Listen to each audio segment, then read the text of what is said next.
I'm not gonna lie.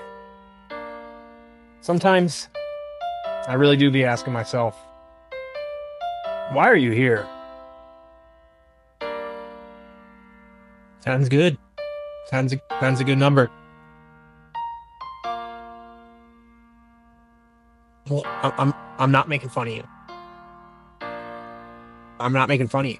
Yeah, dude, exactly. You're all like, oh, what's up, YouTube, TikTok, Facebook? But I mean, like, what about Reddit? We also believe this person is from Delphi. We believe this person is currently between the age range of 18 and 40, but might appear younger than his true age. Yeah, but here's the problem with that, though, Doug. In 2001, right before 9/11, Ron Logan was known to be in state of New York. Wait, so you think that FEMA and the Weather Channel teamed up?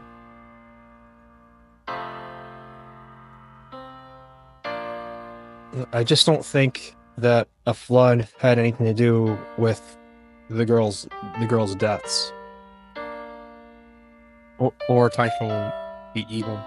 Well, no, I mean, I can't pretend like my dad represented John Wayne Gacy or anything like that and wrote a bunch of memoirs, but well, this one time it's pretty cool. My dad took a shit in the toilet and he left it in the shape of a cursive M, and he's like, "Hey, come check us out." I was like,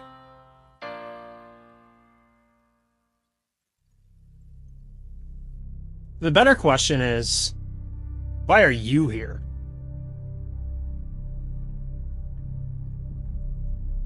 Are you here because one day you saw the Bridge Guy video and audio,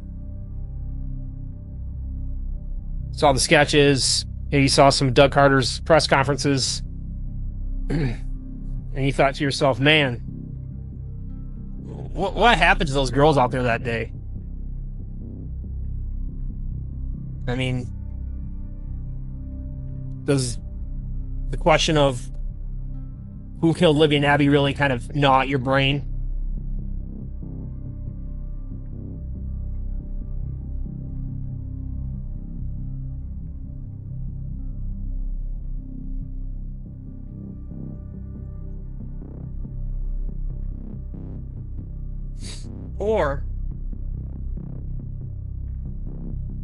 Or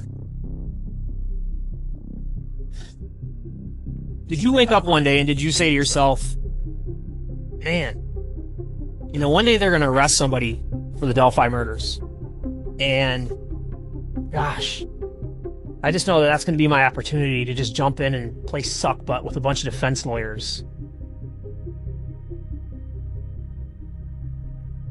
Because if that's why you're here, then do me a favor and just unsub. There's plenty of other YouTube channels that cater to that demo, if you will. This is the domain. And the only thing we're interested in here is getting to the bottom of the truth and getting answers.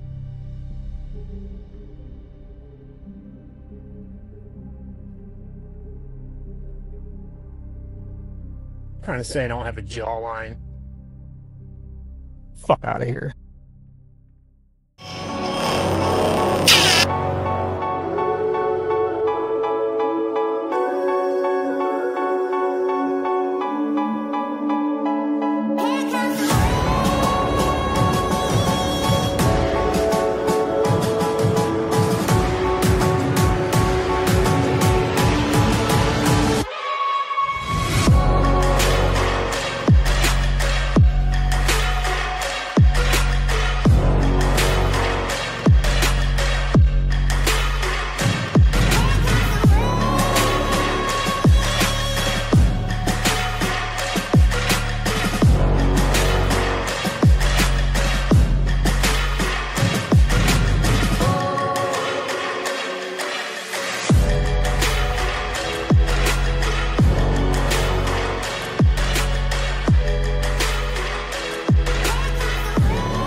You know that saying, the road to hell is paved with good intention? What they don't tell you is that it's actually funded by Rick Allen's defense team. Does that mean that it was approved by Judge Gull? At any rate, what you're about to see is proof that Rick Allen's defense team has been in contact with content creators to push a narrative. The private investigator for Andrew Baldwin, Rick Allen's defense lawyer, has been in contact with members of the online cabal, if you will, for the defense team. In some instances, there are screenshots of conversations allegedly with Matt Hoffman himself. Other times, it's just group texts with myself and my former sleuthing partners, Yellow Jacket and Mothman. And in some instances, others that were in our old Discord, the Delphi knot. Two notions I want to dispel pretty quickly are this idea of ethical sleuthing. Yeah, that's not a thing. And conversely, this idea that when people talk in private, they don't talk differently than they do in public. They do, and don't act like you're some exception to that rule. Don't focus on the verbiage so much as the content, is my point. I was asked by the CW when they interviewed me if the online community being involved with the Delphi murders would have an impact on the case with Richard Allen. And yeah, I do. I think it's a sign of the times. For me, this isn't so much about a moral mandate to keep anything, within the realm of the gag order or anything like that. For me, it's more about the truth. My concern is that a precedent could be set going forward for defense lawyers who have this weird idea about how they're going to use the internet to sway a jury pool, or they're going to somehow change, a collective opinion about things. But again, this is not about trying to get anybody in trouble or expose anybody, if you will. It's simply about getting to the bottom of the truth. Oh. And, yeah, this claim that these defense lawyers have every right to defend their client how they see fit. Okay, sure. But these guys chose to interact with the online community in this way. And this is a case that has been going on by the time they arrested Allen for 6 years. Now, going on 8 years that this has been going on. This is a sweltering inferno of, I don't even know how to describe it. That was their choice to do that. Over the course of the time that I've followed this case, I've seen so many people come onto various platforms and claim certain things and say certain things. And anytime somebody screws up or makes a mistake or, God forbid, intentionally misleads somebody, they get rinsed. I've made mistakes before and said certain things and got clowned on super hard. It happens to all of us, and there's no exception to that. You guys certainly aren't a fucking exception. And so with that, just like everybody else, now you guys are about to get served. So let's do this.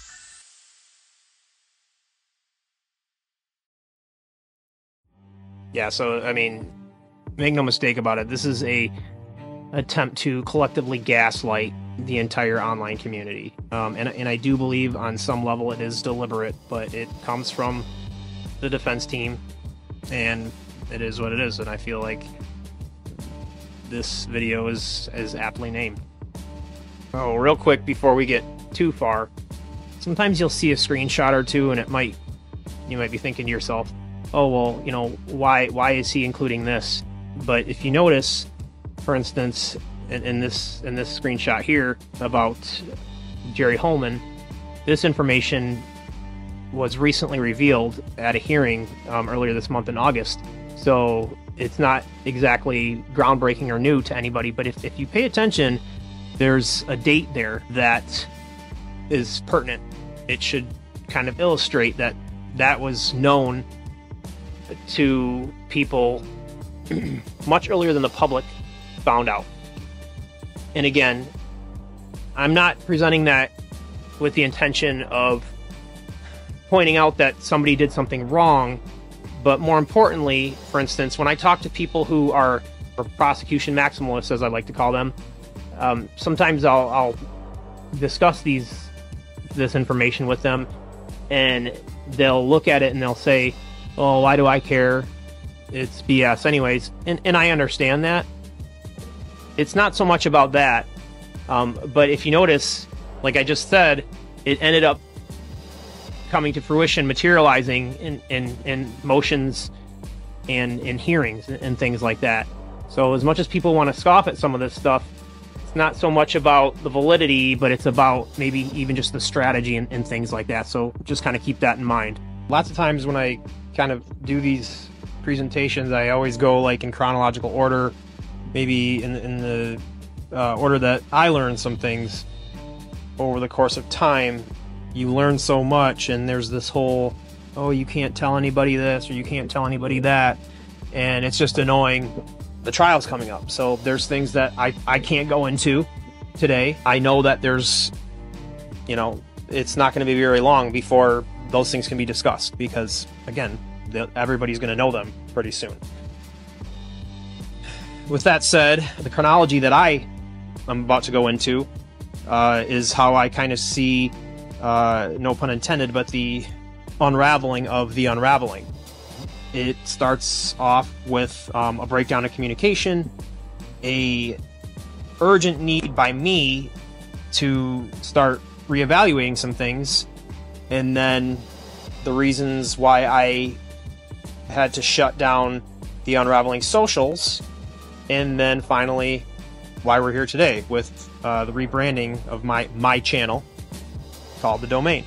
So yeah, there was a pretty direction changing breakdown that occurred in the communication between me and my former sleuthing partners, and it really does all stem from one exchange that occurred where I kind of realized something that I had always assumed, but it was just kind of put very bluntly. Again, it was one of those weird things where sometimes somebody tells you something and they don't understand the significance or the gravity of it, and you're learning not only the pertinent information, but also that somebody that, you know, you respected and valued their opinion, you're seeing them not understand it, and that sucks. Basically, we had a group DM. It was called Bloodlust. We won't get into the whole history of how it was formed. If people remember, Judge Diener made a comment before he recused himself about the appetite of the online community for the Delphi murders, and that they had a bloodlust. So there was an exchange in February of 2024 that kind of altered the course of my direction with those two. The part in particular that concerned me was where Matt Hoffman is being quoted. He says, "There's two paths here. One of them solves the crime, and one of them frees Rick. Those may not be the same thing, but we have to free Rick." So I never, not even for 10 seconds, believed in the Odinism claim or angle, however you want to call it. But in my mind, I felt like maybe there was a way that they were going to course correct later on, and it just seemed to keep going in that direction pretty heavily. And this was just an acknowledgement to me that they were aware that it's nonsense. But it really kind of impacted how I view things. And as you can see, not only that, but the fact is they don't believe in the Odinism claim either. It's all nonsense and posturing. The unraveling kind of was birthed in this like sort of feeling that Rick Allen was being mistreated at Westville Correctional Facility. However, it was also within a true crime matrix that we were pursuing this. We always agreed that if there was ever anything that kind of came out that looked like Rick Allen might be guilty, we would be the first to admit that we were wrong or that we need to start looking at things in a different direction.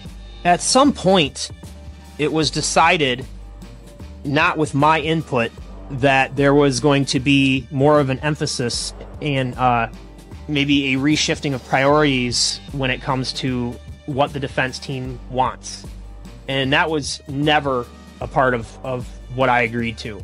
At the same exact time, there was a group DM on Twitter that was formed, and it went by the name of the Due Process Gang. In this group DM, as was discussed previously in July by the Murder Sheet, when they covered it, there were these online lawyers and personalities with Kara Weinecke, Bob Mata, and Michael Osbrook. Now, prior to this, I was very hopeful, thinking that they would give added insight, and valuable kind of ways of approaching the case. And to be quite honest, I thought, they might have had inside information.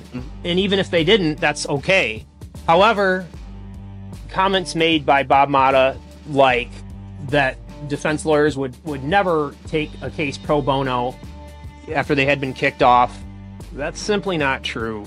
These guys want to make a name for themselves, and there's just this sort of like groupthink stuff when defense lawyers and defense-minded people kind of get together and they just say these things. Now, laterally in the community, I don't have any issue with people saying things or getting things wrong. From one sleuther to the next, or observer or follower of the case, we're always going to get it wrong and whatnot.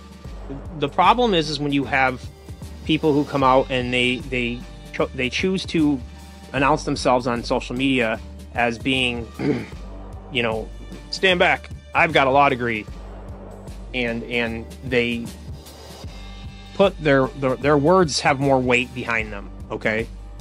To the point where somebody like me who's following this case for a long time, when I hear some of those things, and I'm not entirely sure because that's not my background, it's like, wow, if these guys are all kind of getting together and saying this stuff, there must be some truth to it. But what you end up realizing is that this is all a game about self-promotion. It's an opportunity by them, I think, to grandize and get their names out there. And I actually think they should keep doing that, and they should keep pushing this stuff, because I think when it's all said and done, they're going to have done a whole lot more damage to their names than they realize. Or, for example, when Kara Weinecke went on Defense Diaries and alluded to the fact that when she was working with Brad and Andy to get them back on the case through the Supreme Court, that, quote, if they have what they say they have, they can win this case in front of any judge. When you compare what is being said in public, on YouTube, on Twitter, in live chats by Michael Osbrook and these types of things, and these appearances where they're weighing in, and then you compare it to what's being said in the Due Process Gang, it's very clear that they don't know what they're talking about. Not to say that the online sleuthing community gets it right all the time, because they don't. I mean, they colossally and epically get it wrong year after year, but what you do learn after a while, if you've been paying attention, is when you get around a group of people who don't know what they're talking about, you get a feel for that pretty quickly. And those three have no idea what they're talking about. Not even a little bit. I mean, trust me, they are clueless. And for them to be, pontificating about how Alan must be innocent and all these things, and then to see them, not really know what they're talking about, it was annoying to me. And it was also annoying that my former sleuthing partners chose to just ignore that, and just kind of, the way I phrase it is, the dopamine receptors for them in terms of what they used to kind of follow this case for, to try and find out what happened, got replaced by this notion of gratification that they were getting from these people who mean absolutely nothing to me. They mean nothing to me, and that's just a waste of time. I'm sure they're great people in real life, or maybe they're not, but whatever. But in terms of this case, they're completely worthless. They don't know what they're talking about. And that needs to be poignantly said. And so another aspect of this is this sort of this tone, or this like rhetoric that was starting to form, this like fall in line or else kind of dialogue between myself and Mothman in particular. Also around this time, and stemming even from earlier in 2023, was this pressure that was coming from the online community. Some of the things that we were saying on the Unraveling channel and on various social media platforms, we were getting a lot of flack. One of those in particular was Murder Sheet. They did a episode on what they felt like was cult-like behavior. I believe it was in December of 23, was titled The Unacceptable.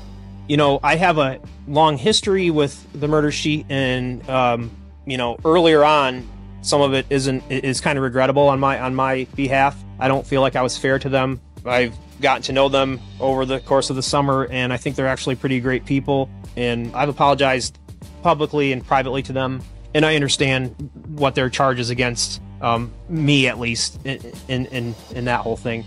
But yeah, and I also want to just kind of say, yeah, they're doing this right. They're doing this right, and they're doing it for the right reasons. But that was exerting pressure on our group. Also, there was The Unhinged. Shout out to The Unhinged.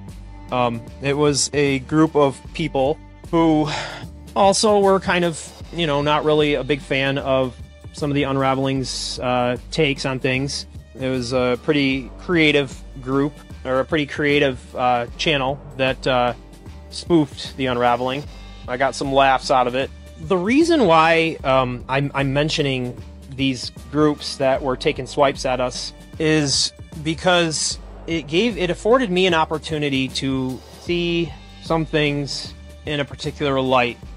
And I don't mean that in like a sort of like, ooh, how can you handle pressure sort of way. What I mean is that it gave me a sense in real time of some things that I had been curious about for a while, particularly just the ability of Mothman to use her deduction ability to kind of see what's going on. And I just saw some major flaws in her critical thinking skills.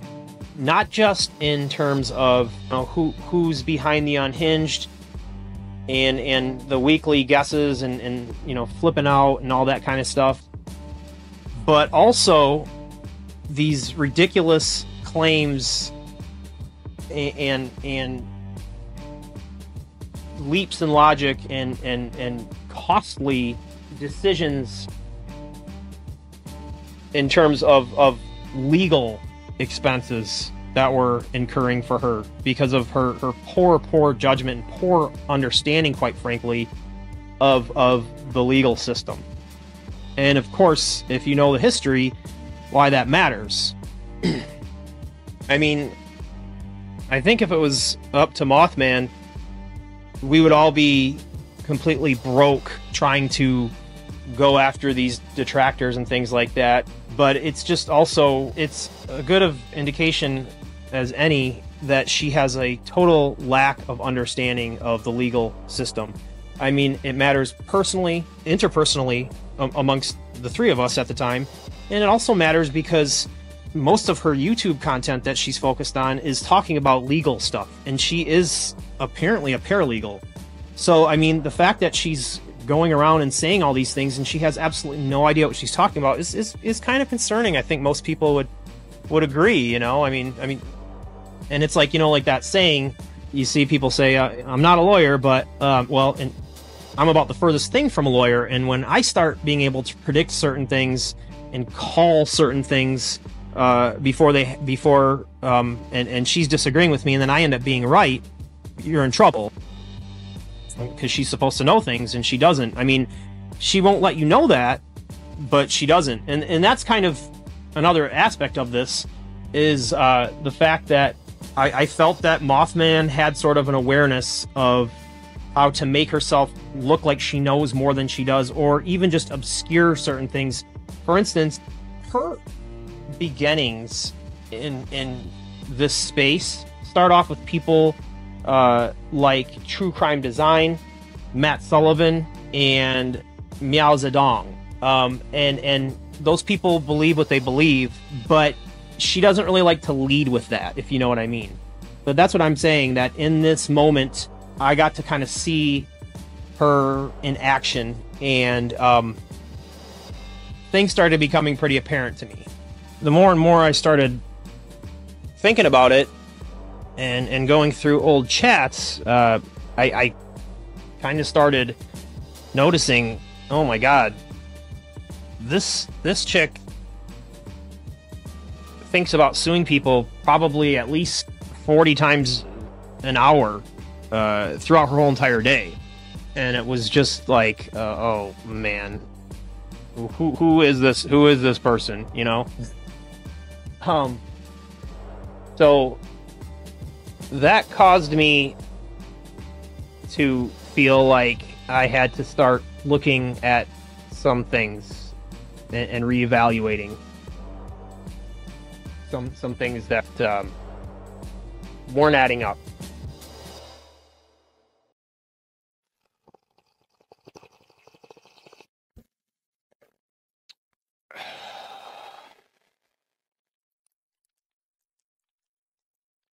Oh, sorry. I'm just tending to my crypto scheme. Yeah, so I noticed there in the that schematic that I had made that I keep saying reevaluate when I really should have been saying re-examine. Kind of embarrassing. So somebody's gonna pay for that. Look at me when I'm talking. I mean, I guess you could say I reevaluated, and then that led me to re-examine some things. Maybe. Anyways, moving on. Now, there's a number of things that I wanted to revisit. There were certain things around the Frank's motion, something I like to call Yellow's rope, and then I wanted to take another look at Jesse Snyder. These things in particular, and for not necessarily all the same reason, do a very good job of illustrating what I think could be sort of underpinnings that the defense team is probably using to make it look like that the state's case, I should say, against Rick Allen is on life support. But on the defense side, you're kind of limited to their interpretation of that stuff. But at the same time, I feel like if you have access to different types of situations where they're describing certain types of information, maybe to the public, and then even within the public, maybe at one time they're referring to something in some way in one of these motions, and then later on they refer to it in a completely different way, you can glean something just from that, right? But if you throw in conversations that people who are associated with the defense team are having with certain individuals when they're privy to the discovery, and you compare that with other things, you can kind of see, oh, okay, well, maybe here they say a little bit more, or they say stuff that they wouldn't say in public. So you can kind of draw some conclusions, at least with maybe their intentions or what they're thinking. And I shouldn't need to have to say this, but obviously, if somebody's trying to mislead you or say something that isn't entirely truthful, you can argue that there's a little bit of a benefit to maybe saying things in a certain way with one type of captive audience, and then maybe differently in private. It's like I said, the devil's in the details, as far as I'm concerned.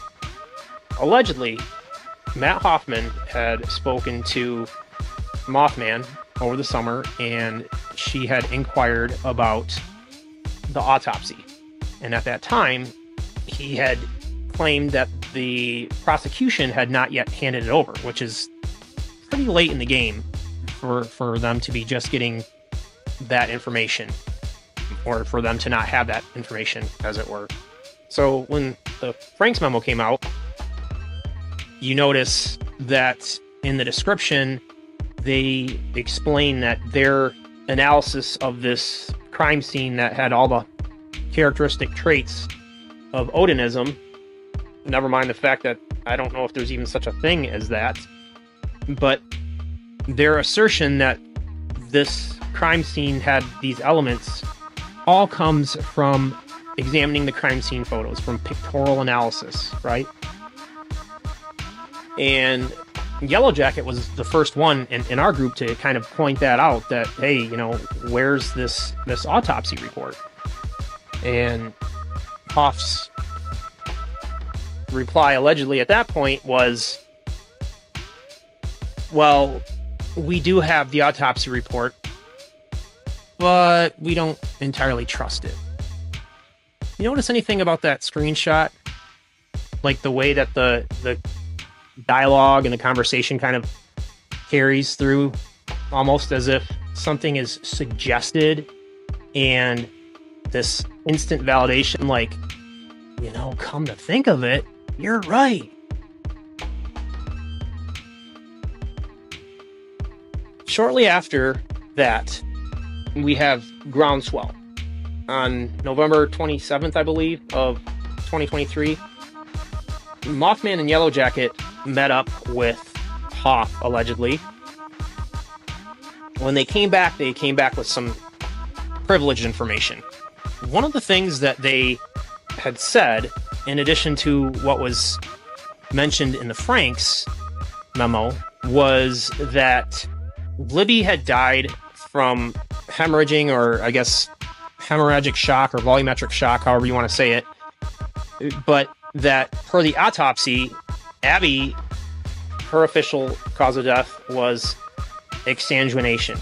Medically, if the blood loss exceeds over 40%, that's what determines exsanguination, and if it's less than that, then it's hemorrhagic shock. So if the defense team is going to try and say that they don't trust the autopsy report, but then they're going to turn around and cherry pick information about how the girls died, and they're going to use that to support their Odinism theory that this cult happened, this cult group showed up and killed these girls, and then they somehow gallivanted off with a Mountain Dew jug of Abby's blood to account for where this blood loss supposedly occurred. Why are they going to even take anything from the autopsy report at all and say it's valid? That is very strange and suspicious. And to just accept that on face value terms, ridiculous. But again, it's the defense team is as confident as they claim to be that this was all this Odinism themed murder scene, and they wanted to challenge the autopsy. To me, it's a little strange that they didn't just include the alternative explanation from the autopsy report and let people at home decide. If it's so glaringly obvious, I mean, it would seem to serve their argument, right? But this also relates to something that I'll be talking about in a little bit with Jesse Snyder too. This sort of the look of confidence and how sure you are of a claim that you're trying to make. In the fine print of the Franks memo, in addition to explaining that they are using crime scene pictures to analyze this crime scene and thereby inferring that it has the hallmarks of an Odinist cult ritual, they allude to very briefly rope that was found at the crime scene. After Mothman and Yellow Jackets meeting in Indianapolis, another thing that they came back with and discussed was that they had seen some crime scene pictures. Not that they were in possession of them, but that they had seen them, and they were described to them apparently at some point in more detail. There were a number of things that they had mentioned, and one of those was that there was this yellow rope, and it was very prominently shown in a lot of these crime scene pictures.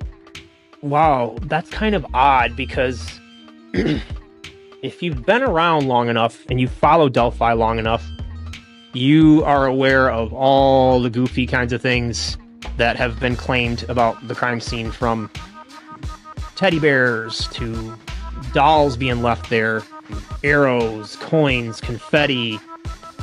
If this yellow rope was a part of the crime, and this like sort of this economy of speculation and this claim by Ives at one point that there were signatures left behind, 3 signatures, a yellow rope would be kind of worth its weight in gold, so to speak. It seemed odd that this yellow rope was a feature of these crime scene pictures. To me, my immediate thought after they had told me that was that there must be some kind of other explanation. Maybe the rope was there before or whatever. But coming back from Indianapolis, Yellow Jacket is very, very focused on the role that this yellow rope might have played in the murders. If it's known that it didn't play a part in the crime, Hoffman could have sort of kind of said, hey, you know, don't get too focused on that yellow rope because it was there beforehand. The fact that he kind of just let them think that, again, I feel like that's an indication that something else was afoot. So I guess the question is what was the purpose of the rope? Why was it there? I've heard that the rope maybe belonged to Ron Logan, that he tied up his horses because it's known that some of them would escape over the creek onto Kay Weber's property. I've also, oddly enough, heard that it belongs to Kay Weber, and I think for horses, but I didn't know that she had horses, but it's what some people have claimed. At any rate, I really do believe that the rope was there, or at least it's known that it wasn't part of the crime scene. Oh, and then there's this. 20. You contact 51. Have somebody bring me 520 out. 528. We need the ropes. Howdy. 521, were you clear with 520 traffic? Needing 528 to come out. Reference need rope. In 1989, Michael Moore released a film called Roger and Me, but that's not what Michael Moore's actually known for. Michael Moore's crowning achievement is most likely going to be viewed as his 2002 documentary film Bowling for Columbine, in which he depicts the 1999 Columbine High School massacre that occurred in Colorado. In Bowling for Columbine, which he won an Academy Award for, Moore outlines what he believes to be a problem in the United States with gun proliferation and a correlation to higher incidence of crime compared to other countries. While most people would argue that Moore does have some valid points in his presentation in Bowling for Columbine, it is also met with some pretty harsh criticism. Bowling for Columbine has been accused of being dishonest, misleading, and some go as far as to even call it a work of outright manipulation. The reason why I'm bringing up Bowling for Columbine is because R&M Productions' presentation of the reckoning in Carroll County may be a similar work of manipulation. There's at least reason to believe that it's not a very balanced representation of the Jesse Snyder story. She depicts Jesse Snyder as being the victim of corruption in Carroll County.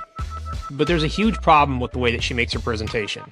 She tried to imply that Jesse was targeted by Dan Doolin unfairly, as well as other law enforcement, and he was charged with crimes that he didn't commit. Ultimately, she tries to imply that they did something nefarious that, over time, resulted in Jesse taking his own life. What Mothman fails to mention, despite her having an actual copy of the official report by the United States Postal Service of the Inspector General, is that while Jesse's case was technically dismissed on a technicality involving his infringement of his Fourth Amendment rights, none of this was the fault of Dan Doolin or any of the investigators involved with Jesse Snyder's case. The fact of the matter is, Jesse Snyder was absolutely in possession of the numerous items that Carroll County had charged him with. Some of these were stolen military equipment, illegal firearms. He had the grow room, which at the time, I mean, hey, it is what it is. He had to play by the rules just like we all did. At one point, the bomb squad actually had to even come and assist in removing some of these bomb-making materials.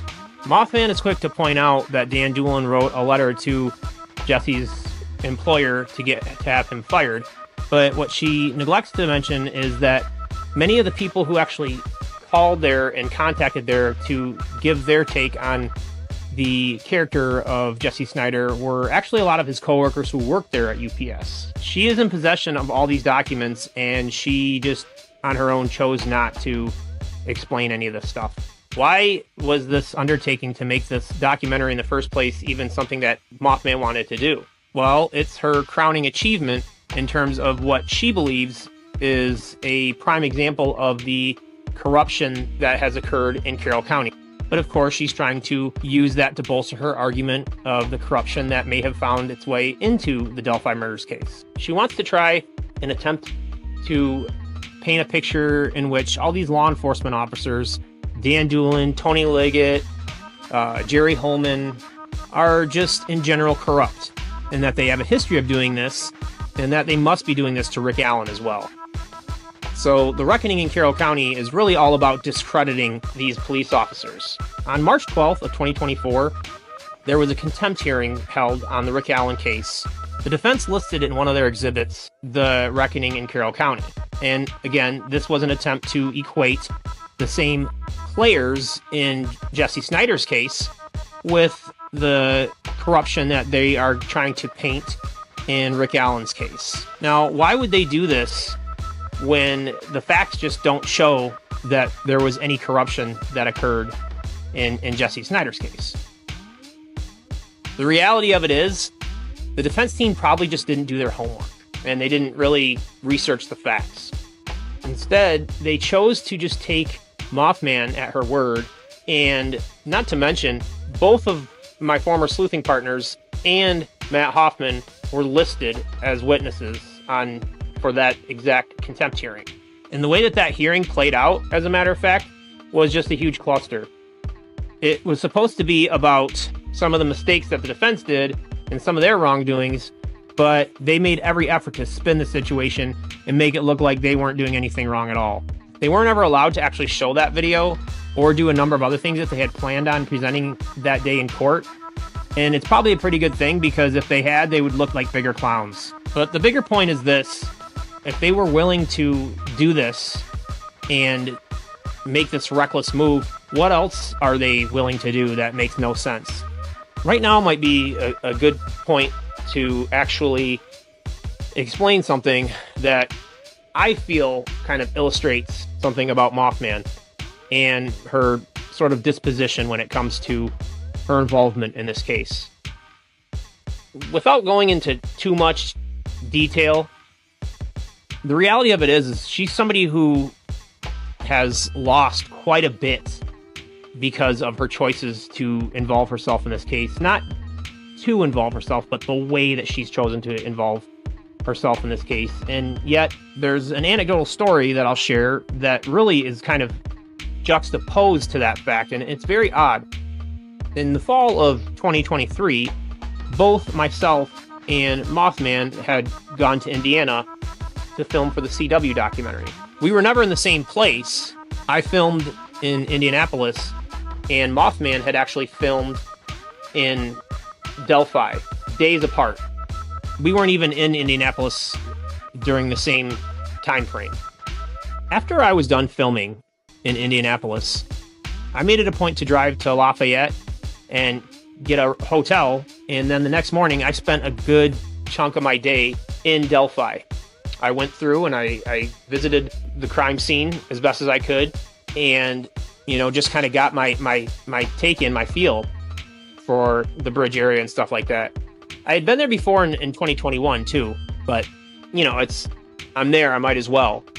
Now, Mothman is the type of person who, when she went there to film, that was the first time she had ever been in Delphi. And when she had came back, she was very adamant that when asked, hey, did you go to the bridge and what did you think of the trails and all that stuff? Did you try to see the crime scene and stuff? Nope, no need to, no desire to, don't care. Angela doesn't care about the crime flow. She doesn't care about any of that stuff. It's not interesting to her. She doesn't really care that much about Delphi. She doesn't really care about the outcome. She doesn't really care about any of these things. The reason Mothman is obsessed with this case, like she has been, and follows it and, puts it all on the line, as it were, is not because she's passionate about discovering what happened to Libby and Abby. It's not that. Her concern more is a vendetta that she has with Carroll County, because she tried to sue Carroll County, and while she tells everybody that she sued them, she neglects to mention that she didn't win or get anywhere with this lawsuit. So her involvement pretty much begins and ends with her rage that she has towards this county and the wrongdoing she feels that she had incurred as a result of them not doing their job and taking her lawsuit seriously, apparently, as it was just outright dismissed. And then she was forced to pay legal fees. So, just for some background, that's just kind of important to know. Let's talk suppression, okay? Very early on, we were to understand that, there's nothing to suppress, truly. It's just, Rick is in such a dangerous predicament. He's in such a dire situation that they don't even care truly about the court case or about winning. It is just simply about getting Rick out of that situation. Even if it meant just an emergency hearing to get something thrown out, because that could lead to them having more favorable rulings, apparently. The judge favoring them and getting Rick out of Westville. When I was on the Unraveling and I was ranting and raving about that stuff, we weren't just plucking this out of thin air. I mean, this is what we were being told by Matt Hoffman. And we were also told that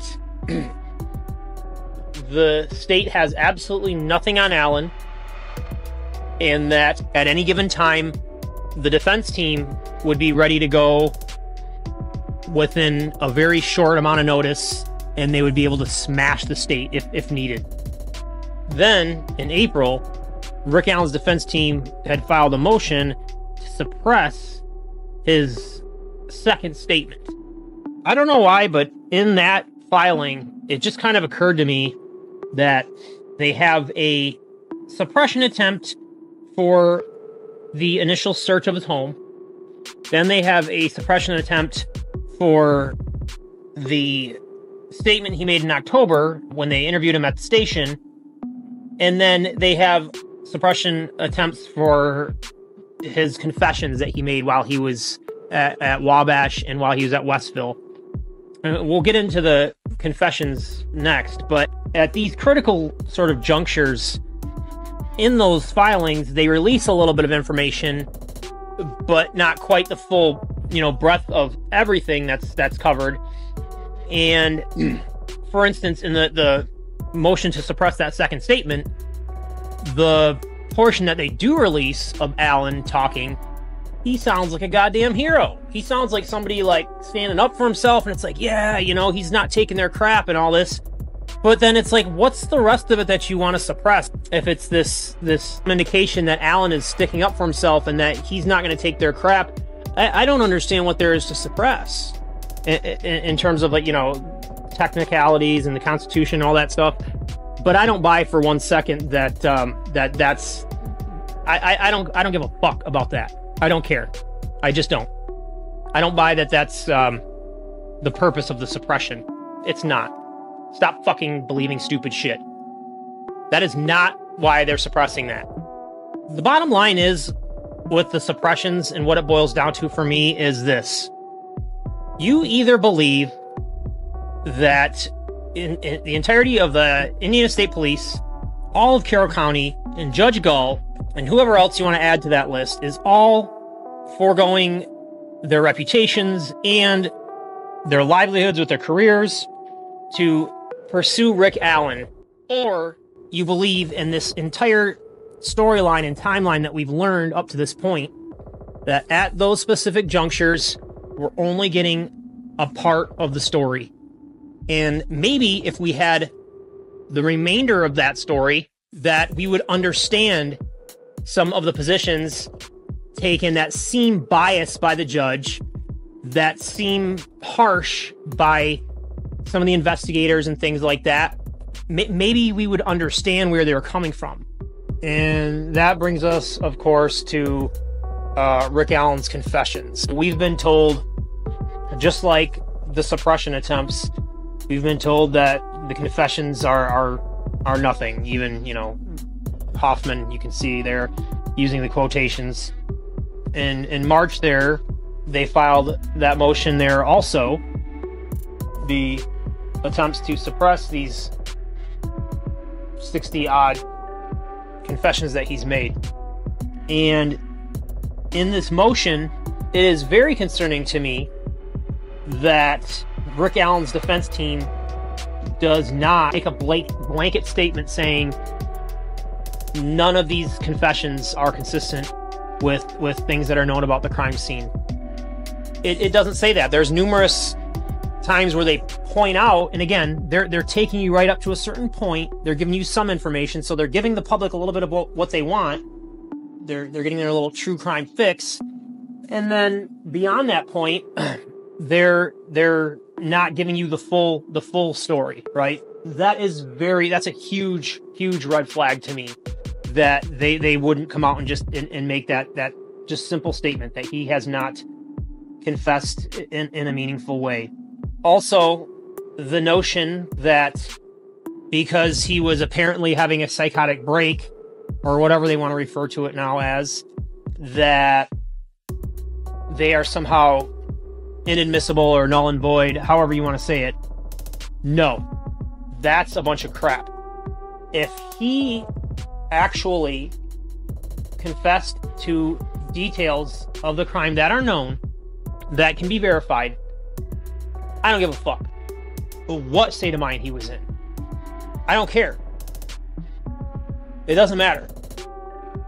Imagine telling that to a family member, that somebody confessed to the crime, and because they were a little bit out of it, you want all that thrown out. No. And I agree with that. I agree with what she's saying there. I don't think that's coming from him looking at court materials.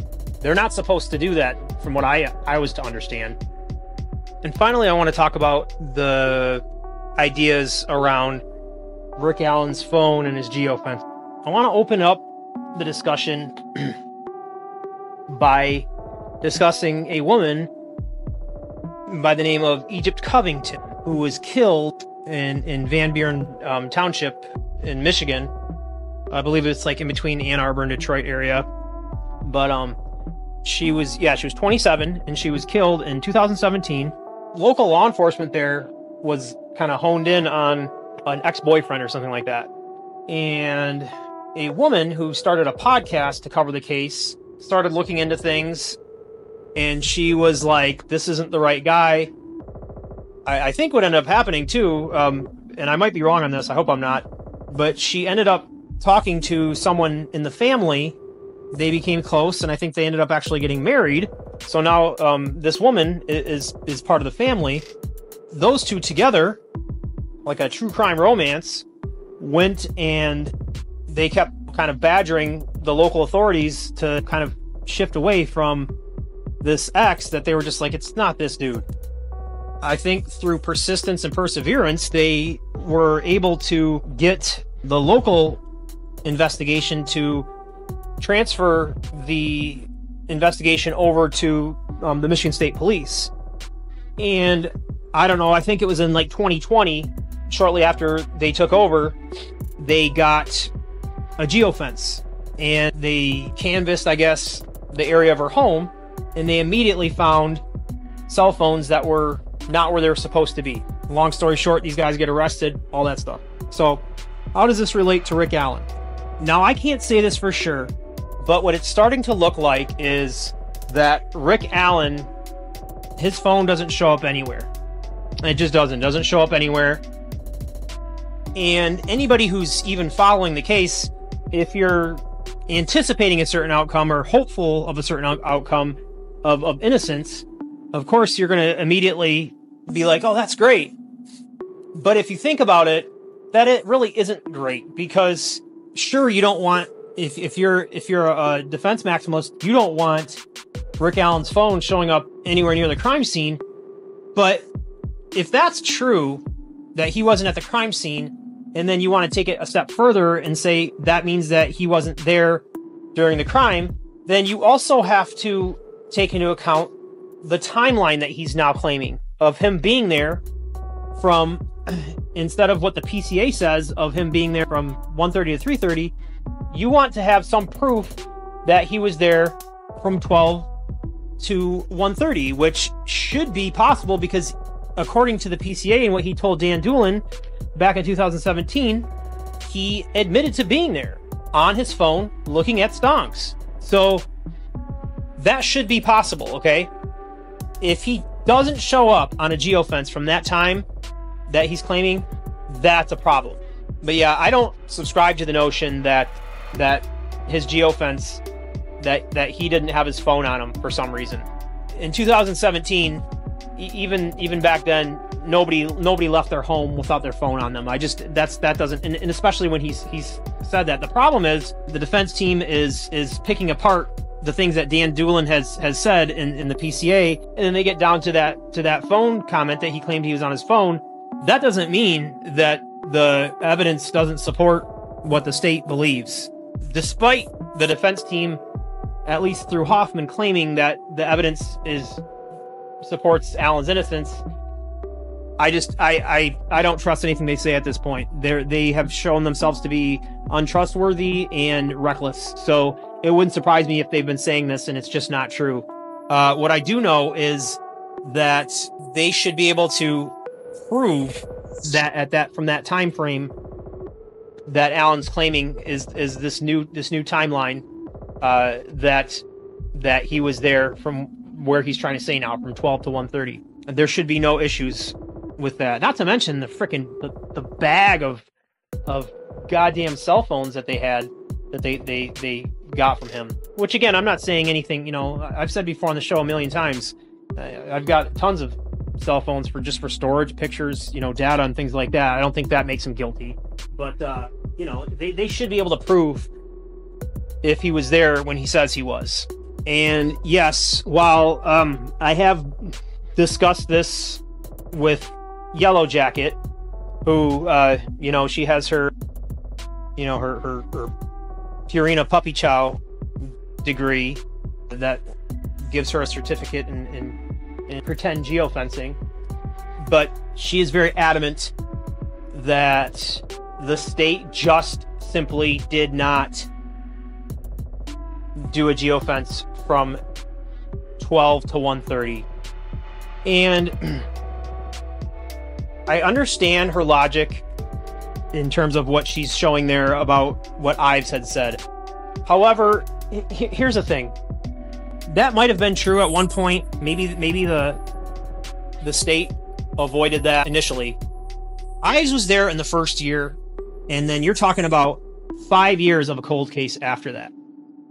You're meaning to tell me that the Indiana State Police or you know, whatever forensics resources they have didn't say, you know what, let's go back, come on, you know, let's go back before the time frame that we had allotted, and just see.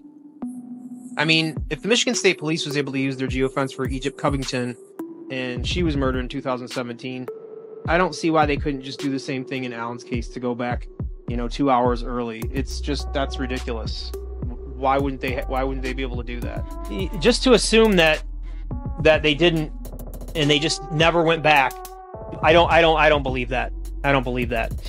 Beyond that, what you would almost have to believe is that the state knew about Rick Allen very early on, and what, they had him as a backup plan back in 2017 with the FBI looking over their shoulders. Oh, we're gonna try to go through the whole damn town and blame everybody and pursue everybody, and then if it doesn't work, by the time of the next election, we're gonna circle back around to Allen, and if we got to, we'll pin it on him. I don't buy it, because that's what you're suggesting by saying that they just didn't look at that specific time frame for his phone, and he wasn't even claiming that time frame until after they arrested him. For all they knew, you know, if he went and he talked to Doolin, who knows what his strategy would have been, but they didn't know he was going to do that. It doesn't make sense. It doesn't add up. It's wishful thinking on somebody who wants the defense team to have a stronger case than they do. So,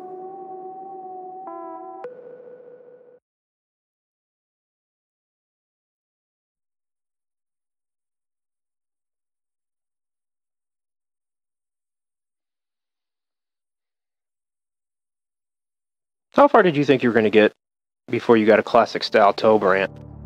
If you don't know me by now. Don't worry. I'll try to keep it under 10 minutes. We'll see.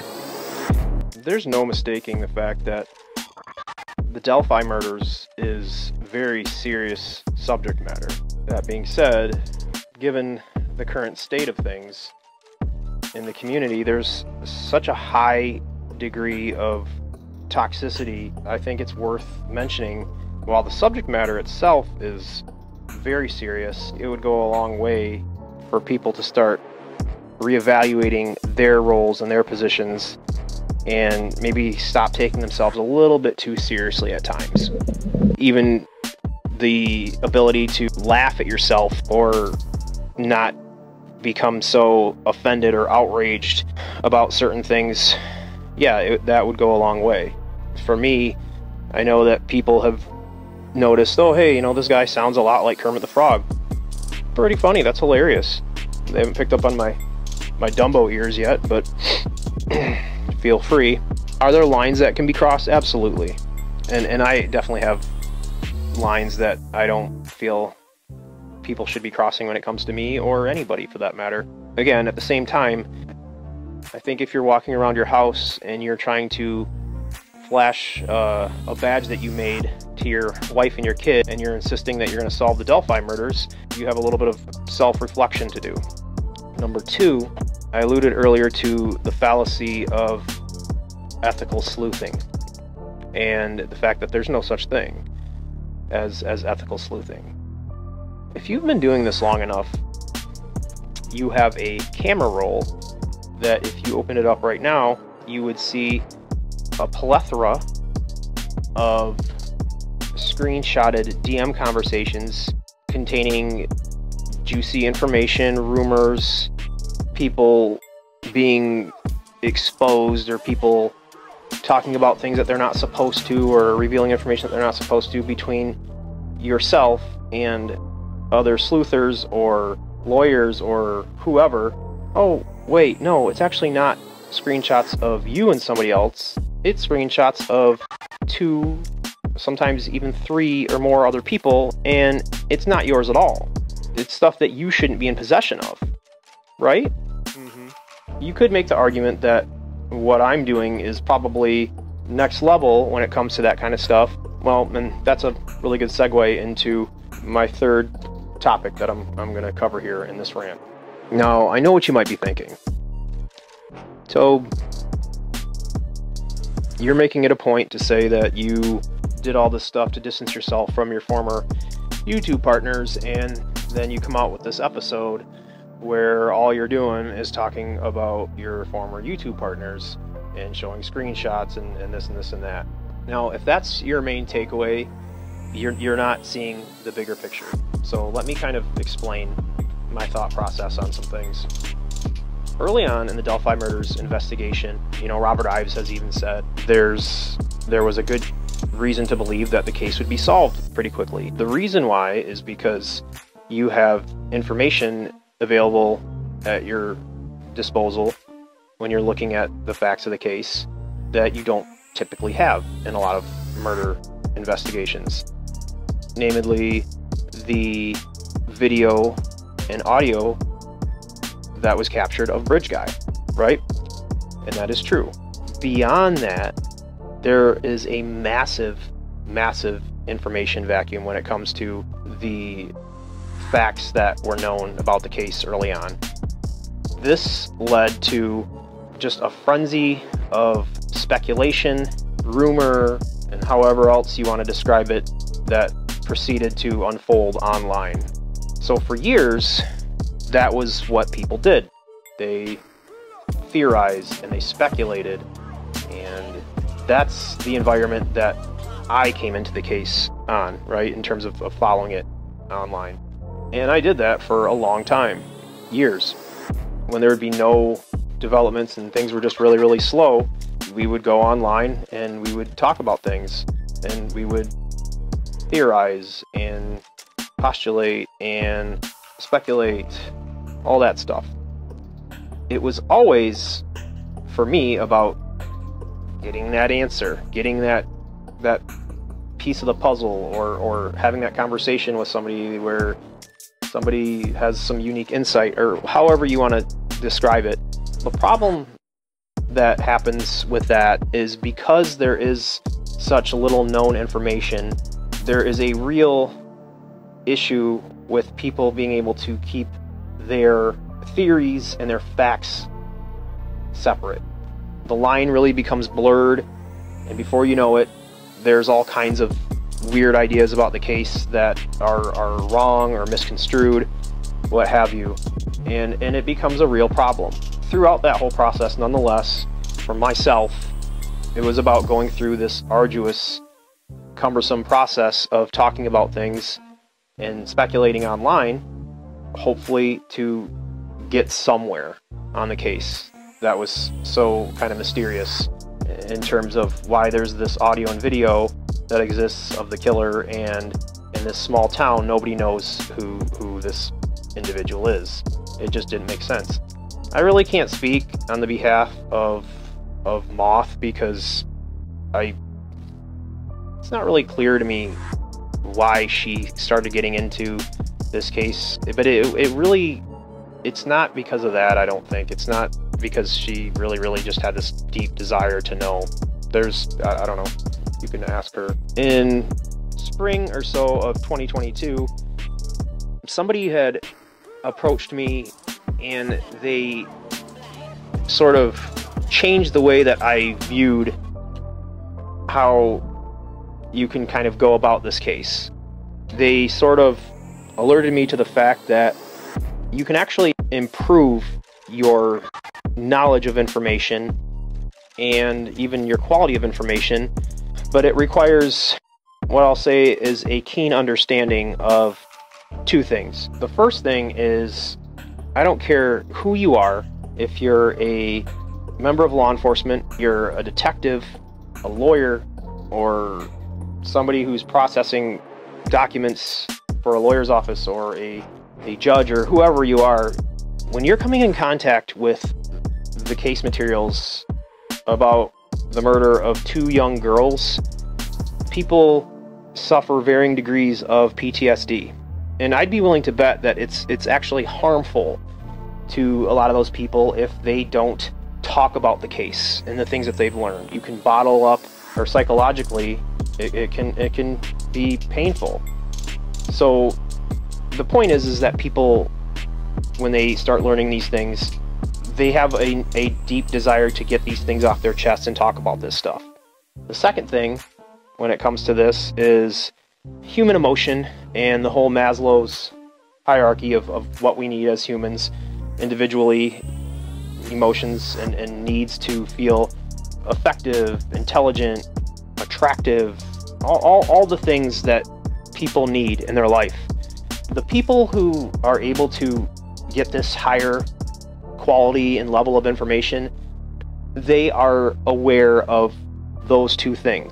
The reason why I feel it is important to examine some of these conversations that occurred between Moth and Yellow and Matt Hoffman is because, again, these 2 are very aware of these factors that play into how you can get this better information.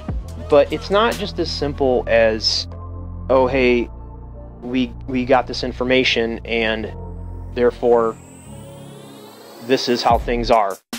Let's bring things up to date and up to speed with the case after Alan's arrested.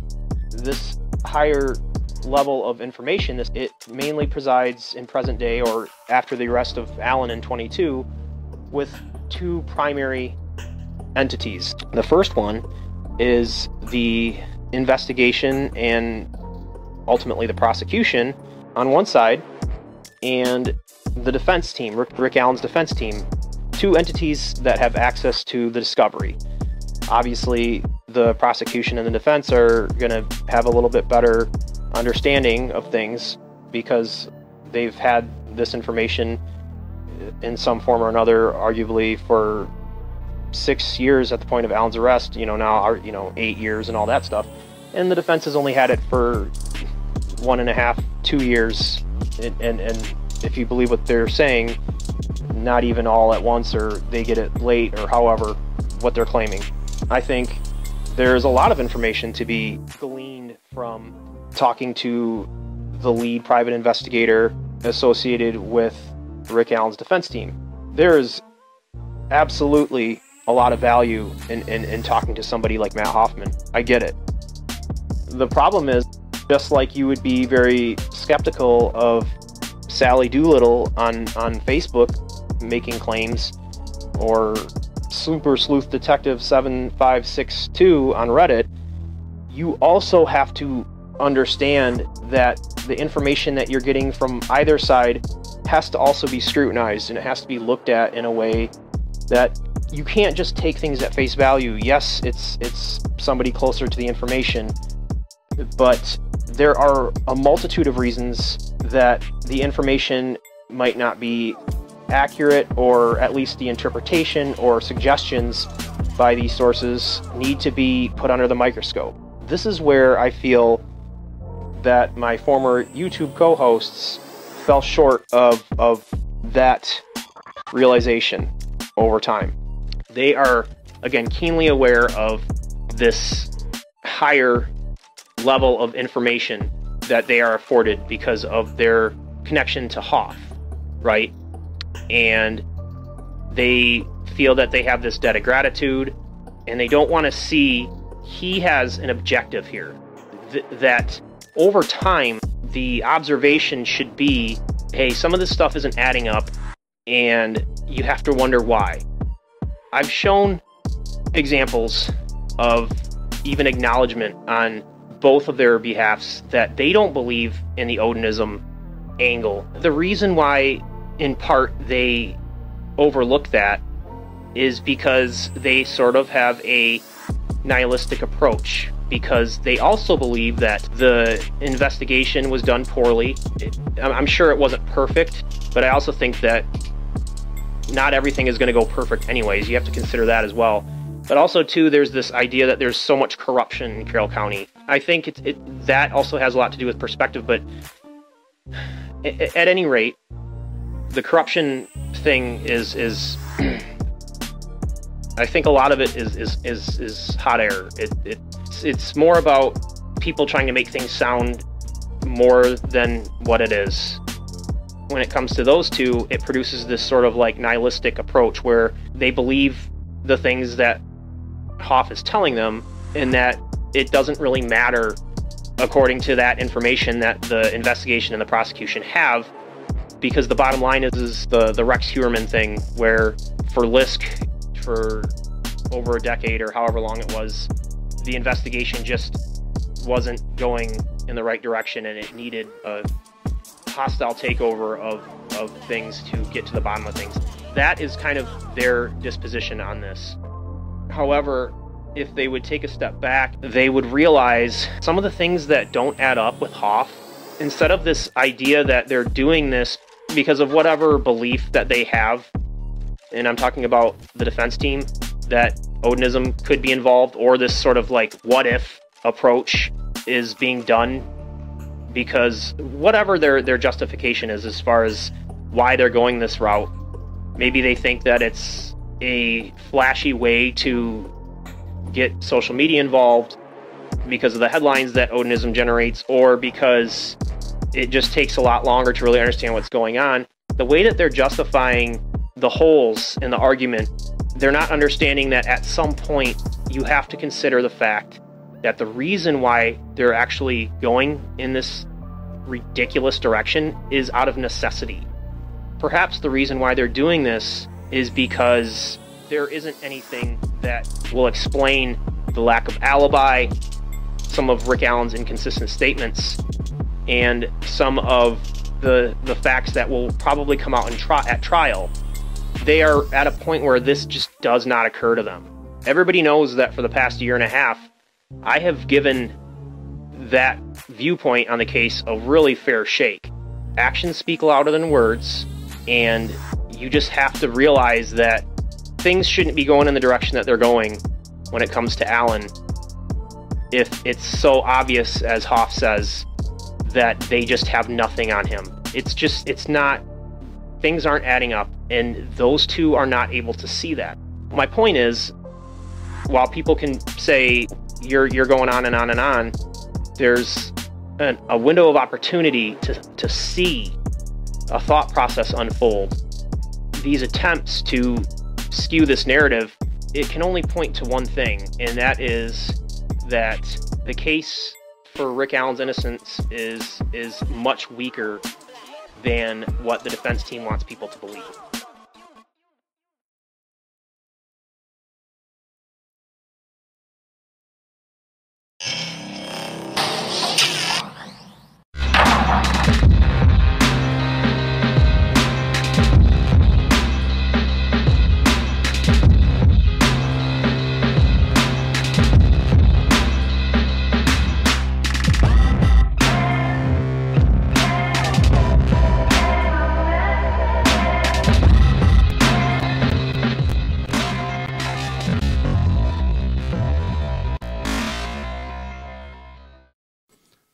Micah, play the clip, please. Believe it or not, Paul, I don't think you're a monster. I think that you did something really fucking stupid for whatever reason you thought you had to, and you don't know how to backpedal. You double down like it's your fucking job. I don't give a fuck about any of that. Take the channel. Take our fucking work product on the channel. Give me the fucking Twitter back. It's not even your fucking Twitter, Paul. You never wrote one word on that thing. Are you to fucking steal and then destroy a year and a half of my fucking work and research and written word? I don't fucking know you. I don't fucking know you at all. I'm not going to forget you did this. No one's going to forget you did this, actually. It's pretty disgusting and really fucking upsetting, considering Courtney and I have never done shit to you. You're angry because you don't like us and you think our ideas are stupid. Guess what? I don't give a fuck. You're allowed to think that. What you're not allowed to do is steal. Paul never took you for a coward or a thief. So do the right fucking thing, please. Be a human, Paul, for fuck's sake. Fucking asshole. And here we are. The unraveling.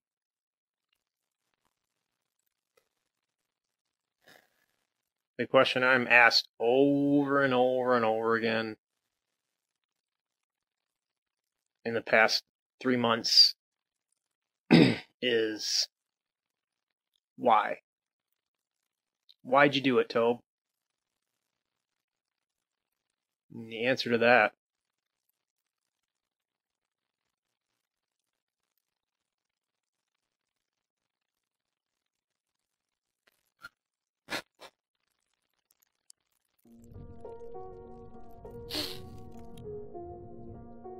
It's okay, Tobe.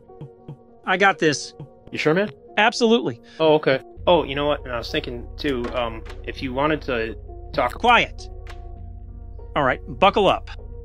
I think it's fair to say that I have a pretty good understanding of Tober's journey, so therefore I feel qualified to give a brief rundown of how things unraveled.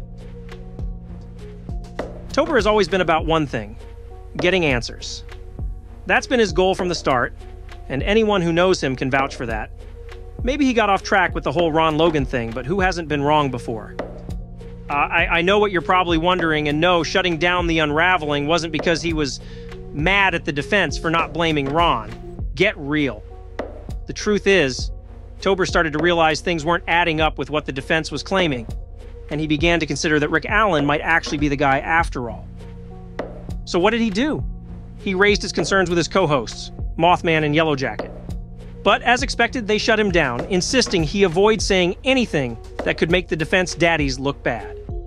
By early spring, Tober had seen enough. He stepped back, realizing he couldn't support something so far from the truth. The first step in ending the unraveling was shutting down the socials, which caused immediate chaos. But you see, Tober owned the Google account linked to all of the unraveling's social platforms. It was about responsibility. He knew people might later question who was really running those accounts. It's one thing to say that Twitter account belonged to Tober, but it's another to hear, oh no, it wasn't me who wrote that, it was his account, once things unraveled. Accountability wasn't the only reason, though. After Rick Allen's arrest, it became clear that the unraveling was headed for trouble, especially with the constant attacks against Slick Nick, law enforcement, or anyone following this case who dared to question Brad and Andy. Things were falling apart behind the scenes, and Tober knew shutting down the socials was the smart move. Afterwards, Tober went on the Murder Sheet podcast. The hosts, Anya and Kevin, graciously gave him a platform, despite the fact that he had previously spoken harshly about them when Mothman had him convinced that the Murder Sheet was part of a law enforcement conspiracy to ruin her credibility. But Tober was genuinely concerned about the defense's misinformation campaign. Sharing messages with the Murder Sheet wasn't an act of revenge, as defense attorney Kara Weineke claimed. It was an effort to ensure the truth reached the right people. Oh, and Kara also tried saying that he hacked the account. Yeah, it's unclear if Kara came up with that lie herself, or if that's just what she was told by Courtney and Angela. Either way, an ethical lawyer should know to verify information before making false statements to the media. But then again, I don't think any of these clowns know the first thing about ethics. The defense team seems more interested in spinning a flashy story than uncovering the truth, and that has serious implications. Exploiting the Delphi sleuthing community to push a false narrative is a terrible move. People have been searching for answers for nearly 8 years, and while some are fooled, it won't work with everyone. Some people, like the defense maximalists, just give the same sorry excuse every time, which is, the defense just needs to raise reasonable doubt. This is what defense attorneys do. And okay, there's nothing wrong with asking the public for tips, but pushing absurd theories and manipulating the online community is just shameful. It's pathetic. They should be ashamed. Anyways, I'm going to give it back to Tobe here. Imagine thinking that Rick Allen is innocent still after all this time.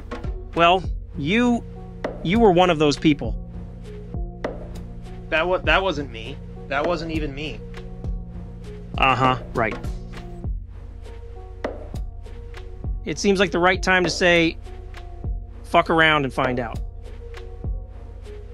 Yeah, you kind of owe me.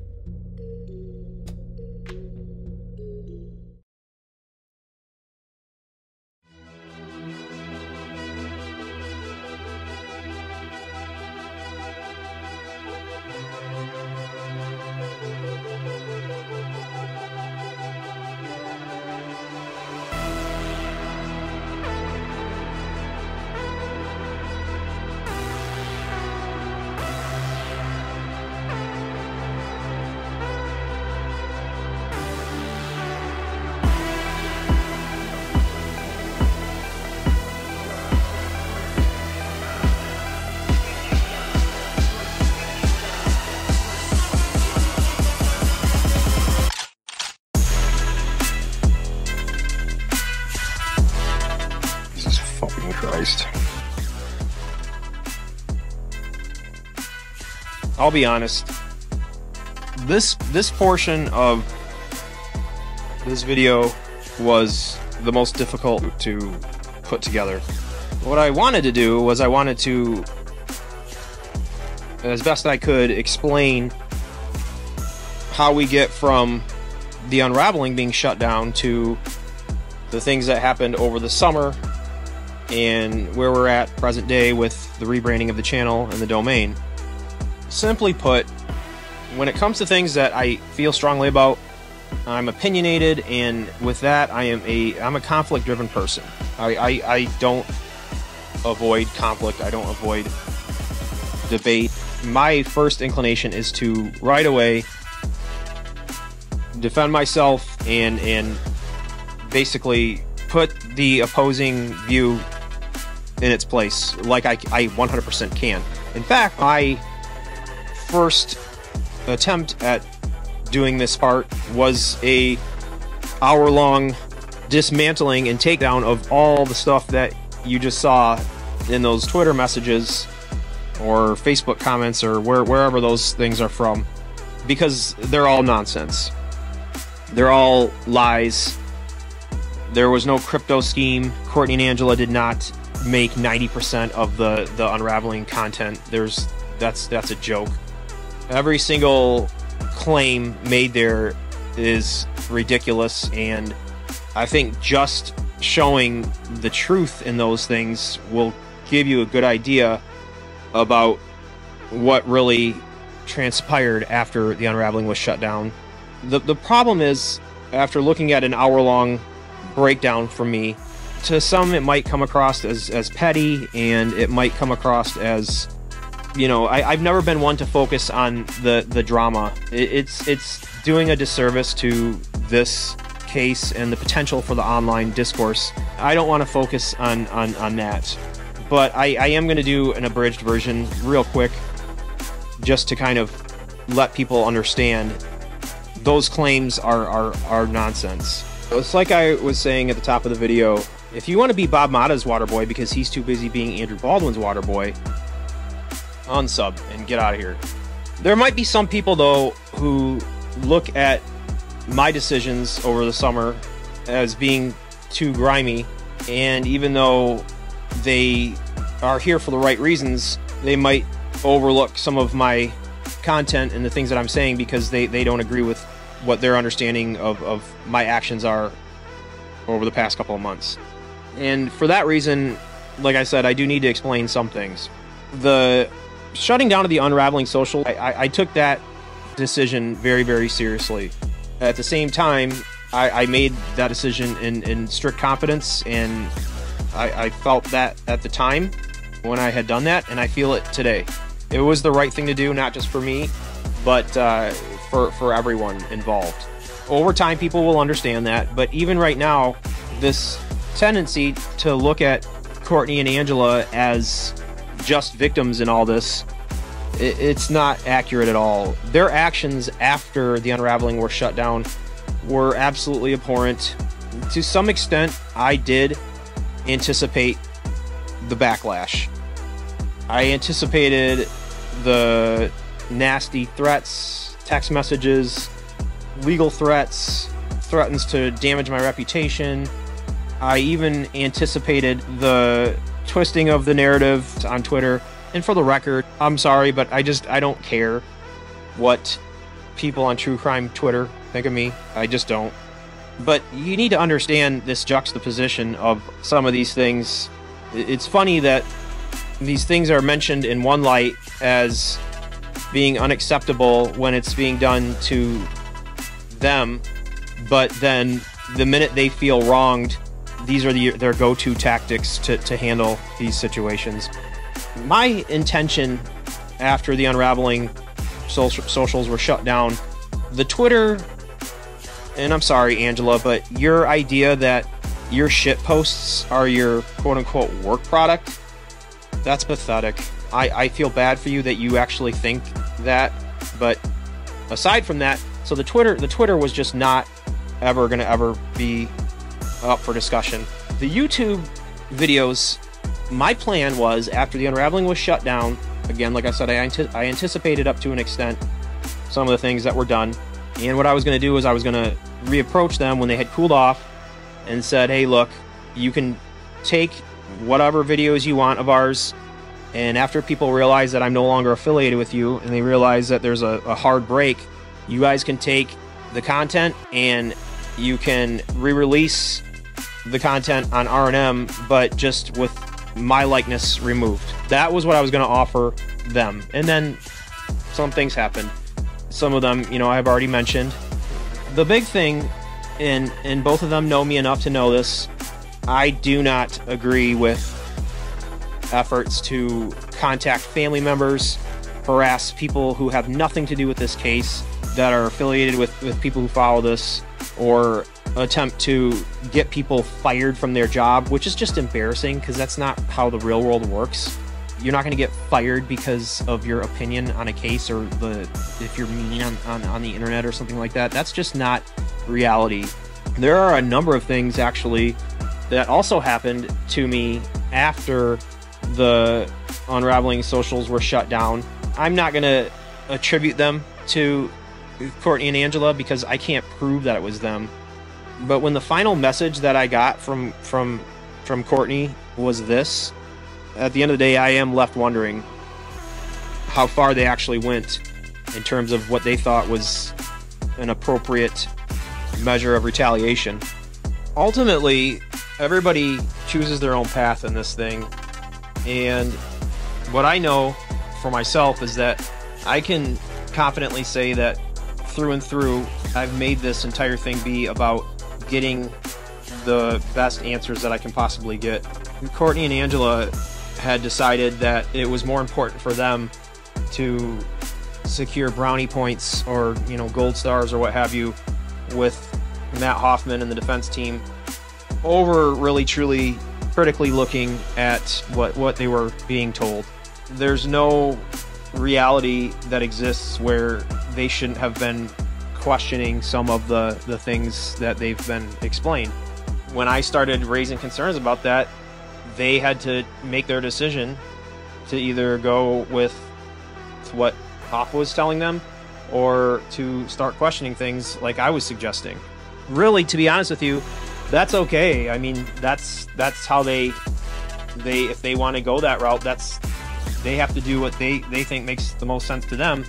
But my whole thing is if you think I'm just going to keel over and die and not still go in the direction that I'm going to go in, yeah, you guys had another thing coming. Because, I mean, did you not learn anything the entire time that you knew me?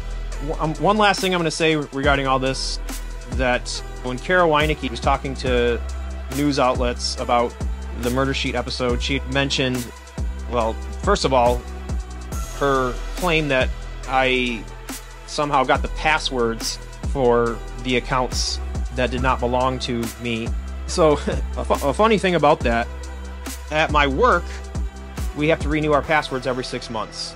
There is the criteria for the passwords that we have set up where the word that we choose can't be a real word, it can't be an established name, there has to be like some numbers, and then a unique character, all that stuff. And I'm lazy, so I made a similar, not identical obviously, but a similar login for the Gmail account and the socials connected to it. Every single time that Courtney and Angela logged in to the Unraveling socials, anytime that it prompted them to enter the password and they would message me like, hey, what's the password again? They knew the entire time that it was my account. There's no doubt in my mind. But another thing that Kara had mentioned that I think is interesting, and that when I had done all these things, that it was being done out of revenge. And I can say that shutting down the Unraveling socials was not being done out of revenge at all. The stuff that happened over the summer and some of my decisions, because I feel like there's informational value that can come from that stuff, some version of those events was always going to happen. Because, again, I care about the truth, and there's a lot of truth that can come from people knowing some of those things. But I mean, that's not some big revelation. What's also not surprising is that here you have another instance of a defense lawyer who is pointing at something like, oh, hey, look, here's this other thing over here, when they're asked a direct question about some of their own actions and things that they're being asked to address. So it's not surprising that she would make that statement. So I'm going to close out with an anecdote. I had mentioned earlier in the breakdown portion of this video, there were times where in private in our DM group that we had gotten into some pretty nasty back and forth arguments and disagreements pertaining to all this stuff. And at one point I got upset with those two. Actually, it was not one point, there was probably a number of times. There was one time in particular where it was one of those things where I was sort of angry and then I was venting and I was like, oh, and another thing. Oh, and before I forget, oh, and yeah, guess what? And just kind of, you know, maybe little things that bothered me. Something that I had mentioned to them was that, and I think I might have even said it on a live stream, or at least in private I know I did, that I mentioned I am not a big fan of when content creators watermark things like documents and such. And they agreed. Yeah, there was some understanding of, yeah, we're never gonna be watermarking things with the Unraveling. And then shortly after that, I believe they paid for some court documents, and I understand. I think they spent some of their own capital to get these, and they wanted to let the entire world know that it was from us. To me, my involvement in YouTube or on Reddit or wherever, that's enough for me. I don't need to be doing this whole, and now you too can own a piece of the Delphi murders. I don't need to do that. That's just not something, I think it's kind of gross. Again, other people might feel differently. I'm just saying for me and for what I wanted to do, I said that, it was agreed upon, and then immediately it was just totally ignored, and people just did what they wanted to do anyways. Okay, I had taken issue with that, and I voiced my concerns. But I was thinking about this. The reality of it is, even though I still wouldn't do something like that, whether people realize it or not, your likeness or your, whether it's a social media account on Reddit or your Facebook, or if you're just commenting on various YouTube channels in the comment section, you are, in one way or another, inextricably bound to this case in the discourse and how things pan out as far as the online component is concerned. And there's no question that that's just the nature of this beast. My thoughts about sharing private conversations and things of that nature, and why that shouldn't be done. The fact is, when you put your information out there, you become part of the entire narrative, the bigger narrative. Private or public, whatever, if that exchange is something that would change people's opinions on how they view the case in some aspect or another, I don't see any reason why that shouldn't be shared. And just like I don't think it's appropriate for somebody to try and act like they own a part of the case, I think actually the opposite. I think the case owns you. If you get involved and you have this conversation, or you're involved in the discourse, and it's something that can provide insight or allow people to understand something, you don't really have a right to say, oh, this shouldn't be shown to people. That's your choice to engage in a certain way. And if something comes across that people should see, there's no obligation to keep that secret. Maybe you shouldn't have done what you did. I think I understand why people do what they do, and why somebody would talk to someone close to the defense team to find out more information. But it's not like these messages are something about your family or something that is super personal to you. It's about the case of 2 murdered girls, and you don't own any part of that. Like, there is no ownership involved with that. So these messages, in a way, the ones that pertain to the case, they're not yours. They just aren't. And there's nothing that I've put out there in terms of relating to the case or talked to about, even through the batshit theories that I've had and ways that I've thought about things.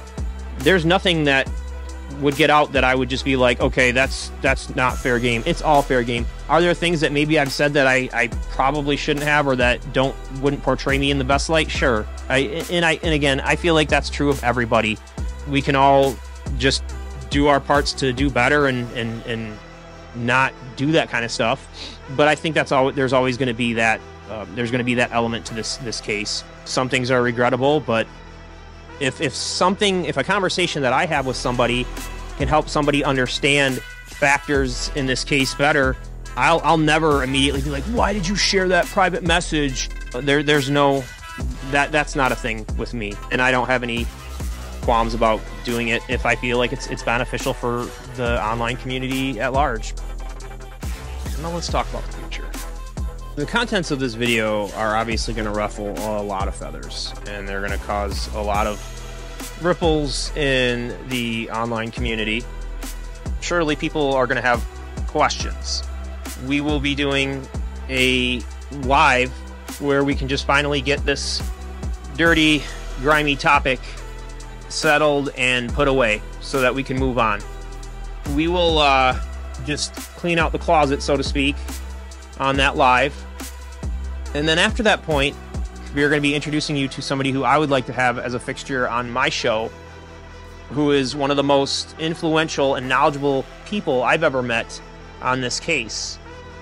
This is somebody who I'm very excited to introduce you to, and I think that their input and their insights into some of these things is something that the community really, really needs right now, going into this trial this fall. And I'm excited for that. So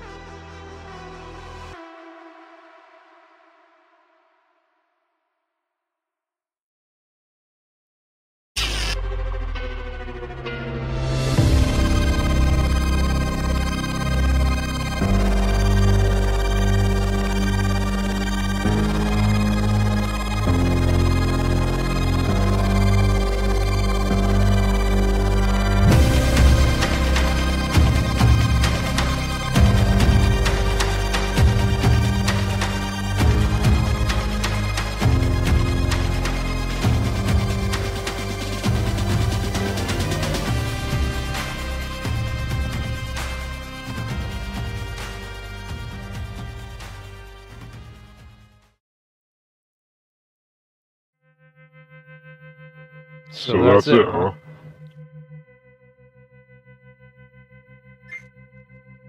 You think that was enough? Yep. We're done. That was kind of a bit. You really honestly think that that's enough, that's all that people need to know? No, I mean, you know what I'm talking about. No, yeah, I mean, I think people are gonna understand a little bit better where I'm coming from, and hopefully people understand that there's a lot more to what's going on and just different things, not just getting one kind of viewpoint on something. I think it's going to give people a little better understanding of some of the kind of under the hood stuff that some people don't get to see. Nobody cares about any of that shit. Why didn't you say that other stuff? Yeah, I mean, I said... What about all that other shit? You don't think that that's important? All the stuff about... No, man, I'm not gonna talk about all that stuff because... Jesus fucking Christ, man. No, it's just... It really... It's a little bit much, you know what I mean? I don't want... like Rick Allen's defense team to like not have anything to say at all. And fuck Allen's defense team. Fucking do it. No. Do it. Do it. Do it no, because have you been paying? Did you see everything else? I mean, this whole thing. It's my channel. Yeah, I'm not gonna. I don't give a shit. It's Stop not, being a bitch. No. Whatever, man.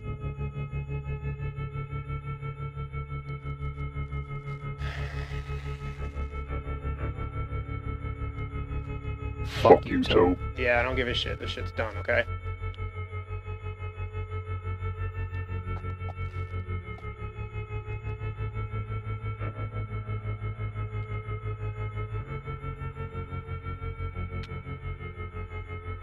I have no choice. You made me do this.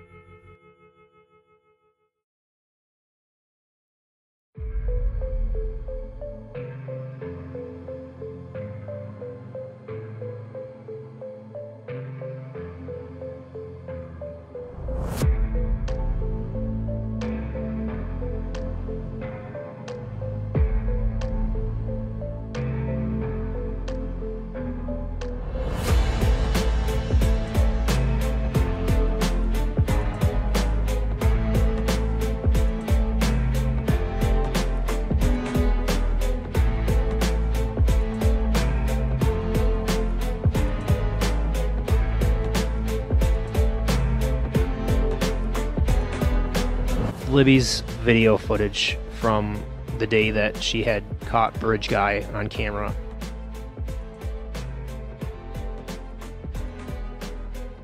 Hoffman apparently rejects the notion that Libby was filming someone who she thought could be a danger to her and Abby.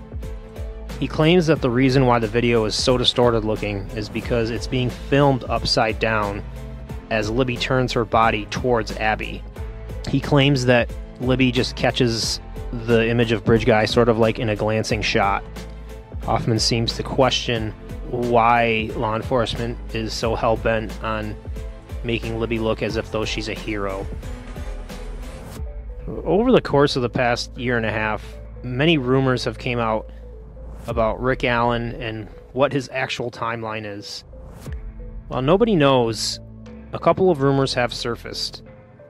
One is from a person who used to be on the defense team but is no longer associated with them, and the other ones are from the internet slash sort of the defense team as well.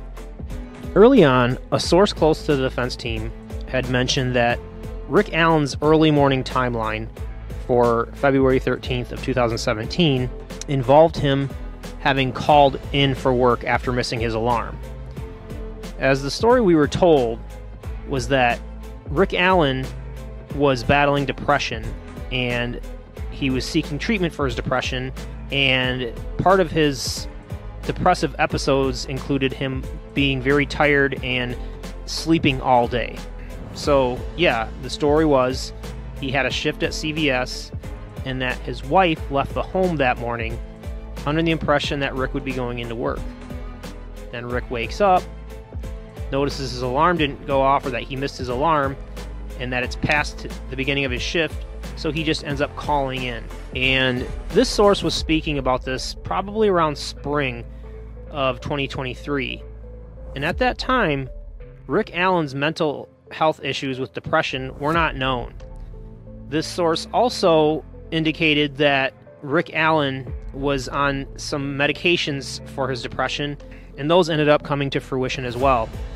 No one since has corroborated this early morning timeline, so it's hard to say whether or not it's true.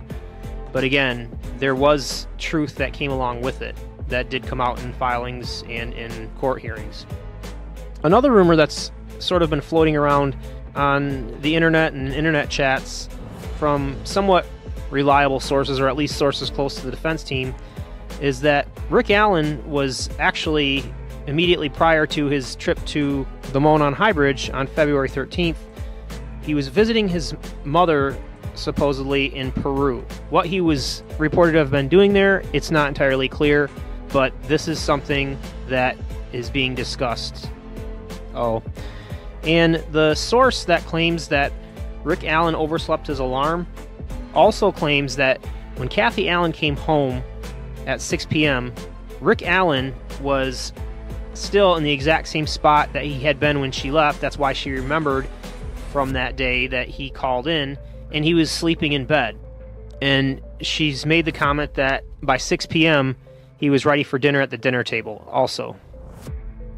More information shared by Matt Hoffman are details around Liberty German's phone activity on the day of the 13th. Derek German, and an interesting fact that he claims about the day of the 13th, the girl's stomach contents, and also these mysterious phone pings. According to Matt Hoffman, Libby's phone data seemed to indicate that she was very, very close to a young woman that we'll refer to as T. According to Hoffman, she was constantly on the phone with this T individual day and night, every 15 minutes, texting, talking, in some sort of contact with her through her phone. On the day of the 13th, Hoffman is adamant that the typical use pattern, meaning the apps used, the times that the phone was accessed, the number of text messages, the pictures taken, every single use of Libby's phone on the day of the 13th is atypical in comparison to a regular day for what it would have been for Liberty German. On the 13th of February, Hoffman claims one of the final text messages that Libby had sent was to Anna Williams around 12 or 1 p.m., and it was a text message that asked Anna if it would be okay if Abby would be allowed to stay and eat supper over that night at the Patty household. Matt Hoffman claims, allegedly, that the verbiage and the sort of style of communication that you might be able to refer to even as the social media vernacular that Libby was using in those messages was just not typical of how she would speak to people. What Matt Hoffman's trying to imply, I'm not entirely sure, but this is what he tells people. Matt Hoffman also claims that when you look at the phone from Liberty and you look at the ingoing calls and the outgoing calls on the day of February 13th, 2017, there is no proof that Derek German ever called Libby at 3:30 when he arrived at the trails to pick her up. Matt Hoffman also claims that, I'm not entirely sure where it comes from, but there's an old claim that when Libby German and Abby Williams woke up on the morning of the 13th in the Patty household, they were served chocolate chip pancakes. Again, I'm not entirely sure where this comes from. It might be the HLN documentary, I'm not sure. But I do know that for years on the internet, and on YouTube in particular, when there was just no movement in the case, you would have YouTubers like Gray Hughes, they would just rehash things over and over and over again. For Hughes, he literally would start off every single time when he would do a Delphi show. He would start off his show by saying, the girls, they woke up and, they begged for chocolate chip pancakes. So, I mean, this is something that, through the mythology has been told over and over again.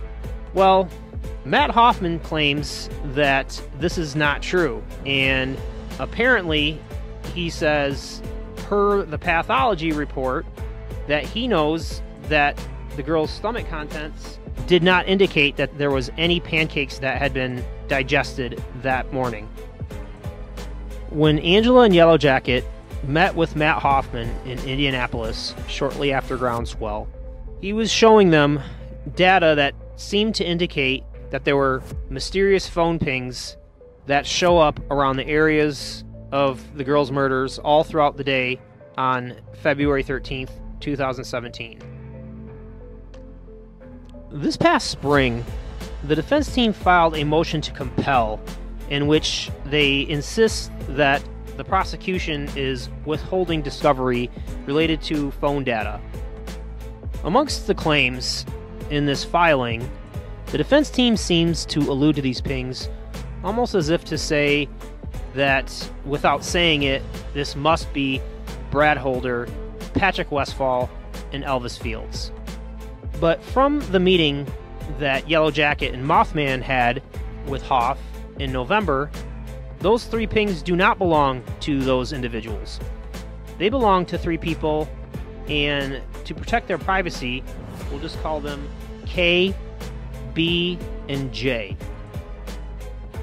These are maps that Yellow Jacket had drawn out after she got the data points from Hoff. And if you notice, there are some really, well, let's just say in some instances, that's just a lot of ground to cover. There's really no feasible way for somebody to actually be in those places at those times in some instances. Not to mention, if they were there, they either had to be the killer or they had to have been witness to the killing at the very least. Here's a Discord message from Yellow Jacket in December of last year, shortly after they had went to Groundswell. If you notice, there's some very strange comments that she's making, and you can almost see that she's not really understanding the gravity of the full interaction. If you're sitting there and you're talking to somebody who's trying to convince you about these phone pings and what they mean, and that they're not just the result of some kind of an error, and then you have to be the one to explain to them that there's a cell tower across from Ron's house, and then their only response is, well, I'll be damned. At that point, if you're not questioning everything and being like, how does this guy not know this? But instead you're going, wow, this is so cool. I'm talking to this private investigator. Oh my God. Because you're letting that rush in the moment overtake your better senses. Yeah. This is sort of a bonus round item, I guess.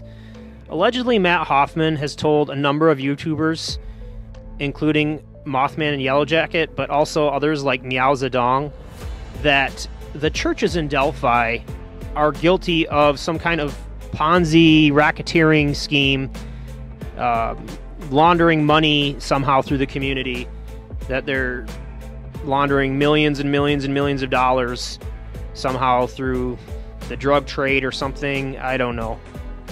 It really seems to me like what it seems to me is a theory that somebody like Meow would have brought up, posed it to Hoffman, and then Hoffman just immediately, instantly gratifies her by saying, well, come to think of it. 3 more claims by Matt Hoffman are that Abby Williams was pregnant at the time of her death. He also has revealed information about the cause of death, time of death, and the wounds that the girl sustained. And, well, we'll get to the WIC building. So, yeah, Matt Hoffman claims that he has reason to believe, allegedly, that Abby Williams was pregnant at the time of her murder. Matt Hoffman even claims that when he tries to contact the pathologist to confirm these suspicions he has, that she refuses to talk to him about this suspicion that he has about Abby being pregnant. As discussed earlier, allegedly Matt Hoffman has told Yellow Jacket and Mothman that Abby had died from exsanguination and Libby had died from hemorrhagic shock. He also claims that the investigation did not determine a proper time of death. He also claims that the rumor that Libby was almost decapitated is a lie, and that her trachea was intact, and that she had no defensive wounds, but that she had 2 shallow cuts on the left side of her neck, and then 1 deep cut to the other side, which severed her carotid artery. He also claims that Abby's death was much, quote-unquote, cleaner, and that only her jugular vein had ruptured from a stab wound. This might be the most salacious claim of all of them. Allegedly, Matt Hoffman has told Mothman and Yellow Jacket that if you look at the metadata for Libby's video, the 43-second capture shows everything that you would expect to be shown for that in terms of the metadata. It shows the correct day, which is February 13th, 2017. It shows the correct time, which is 2:13, in the general time frame that you would expect. When you look at the video, it is absolutely 100% clearly a video of Liberty German and Abigail Williams and their fleeting capture of Bridge Guy. None of that is off. However, when you look at the GPS coordinates for where this all supposedly occurred, Matt Hoffman is adamant that it shows a different area than the Monon High Bridge. He claims that it shows an area known as the Wick Building in Delphi, which is about 10 minutes away from the Monon High Bridge. According to the girls and their conversations with Hoffman, he claims that the GPS coordinates are so precise that it can actually point exactly to the exact parking spot where this video was reportedly recorded at.